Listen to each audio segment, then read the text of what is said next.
সিংহ টিউটোরিয়ালে সবাইকে স্বাগত জানাই। আজকে তোমরা দেখতেই পাচ্ছ স্ক্রিনে একটা অংশীদারি কারবারের খুব সুন্দর প্রশ্ন দেওয়া আছে, যেটা তোমরা বিভিন্ন কম্পিটিটিভ এক্সামে পেয়ে যাবে। তো সেক্ষেত্রে এই অঙ্কটা আসলে কিভাবে তোমরা খুব সহজে করতে পারবে, তো চলো কনসেপ্টটা দেখে নাও। বলছি এ বি সি প্রত্যেকে 10,000 টাকা দিয়ে একটি ব্যবসা শুরু করে, ঠিক আছে? প্রত্যেক 10,000 টাকা দিয়ে একটি ব্যবসা শুরু করে, কিন্তু 6 মাস পর এ ও সি তাদের মূলধন থেকে 5,000 টাকা করে তুলে নেয়। যদি বছরের শেষে কত এখানে 1,00,000 টাকা লাভ হয়, তবে এ ও সি এর লভ্যাংশ কত? এ এর সি এর লভ্যাংশ কত?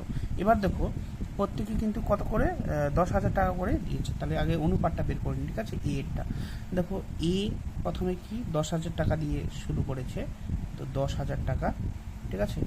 তো বলছে 6 মাস পরে সে 5,000 টাকা তুলে নিয়েছে। তার মানে এই 10,000 টাকাটা প্রথমে 6 মাস খাটবে, ঠিক আছে?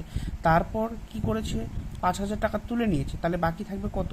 5,000 থাকবে। 5,000, 10,000 থেকে 5,000 তুলে নিয়ে 5,000 থাকবে, এটা খাটবে আবার 6 মাস, ঠিক আছে? মানে 12 মাস খাটবে, যেহেতু বছরের শেষে বলছে। এটা এটা হচ্ছে এ এরটা বের করলাম। এবার বি এরটা দেখো, বি কিন্তু কোনো টাকা তুলেইনি, আবার কোনো টাকা দেওয়ানি। তাহলে বি এর টাকাটা কয় মাস খাটবে? 12 মাস খাটবে। 10,000 টাকা কয় মাস খাটবে? 12 মাস। এবার সি এরটা বের করে, সিও সেম 5,000 টাকা রেখেছে, 5,000 টাকা তুলে নিয়েছে, ঠিক আছে? এই 10,000 টাকা ছিল, এটা খাটবে 6 মাস। আর কি বলেছে, সে 5,000 টাকা তুলে নিয়েছে, তার এই 5,000 টাকা আসবে 6 মাস।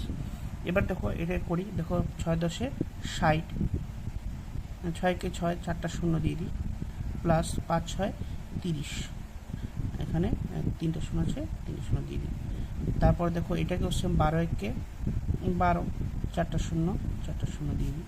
আর এখানে 6 1কে 6 দিলাম, 6কে 6, 4টা শূন্য, প্লাস 5 6 30, তো এখানে 30 দিলাম, আর এখানে 3টা শূন্য। এবার যোগ করে দিই, দেখো 4টা শূন্য 4টা শূন্য, 6 3 কত হয়? 9, তো এখানে 9 দিয়ে 4টা শূন্য দিয়ে দিব। তারপরে এখানে দেখো, এখানে 12, 4টা শূন্য আছে, 4টা শূন্য দিয়ে দিই। আর এখানে 6 3 9, 4টা শূন্য আছে, 4টা শূন্য দিয়ে দিই। এবার দেখো প্রত্যেক ক্ষেত্রে 4টা করে শূন্য আছে, 4টা করে শূন্য আমরা কেটে দেবো, ঠিক আছে? 4টা করে শূন্য কেটে দেবো। বাঁচলো কত? 3 দিয়ে কাটবো, 3 3কে 9, 3 4 12, 3 3কে 9, ঠিক আছে? এবার অনুপাতটা বের করে নিলাম, এ বি সি। এবার দেখো লাভ হয়েছে কত? 10,000, 1,00,000 টাকা লাভ হয়েছে, ঠিক আছে? তো লাভ হয়েছে 1,00,000 টাকা, 1,00,000 টাকা। এবার কারটা বের করব, বলছে এ আর সি এর লভ্যাংশ কত? এ সি সেম আছে, তার মানে একটা বের করলেই আমরা দুটারই পেয়ে যাব। যোগ করলে কত হয়? 3 3 6 4 10, এখানে 10 বসাবো, ঠিক আছে? একটা শূন্য কেটে দাও, তাহলে 3 কি কত হয়? 3 কি হয়ে যায় 3, তাহলে কটা শূন্য আছে? 4টা, 1 2 3 4, তাহলে উত্তর কত হয়ে যায়? 30,000 টাকা করে পাবে, ঠিক আছে? প্রত্যেকে তারা এ আর সি এর লভ্যাংশ কত হবে? 30,000 টাকা। এটা কত নম্বর অপশনে আছে? দেখো 30,000 টাকা, এটা আছে এ নাম্বার অপশনে।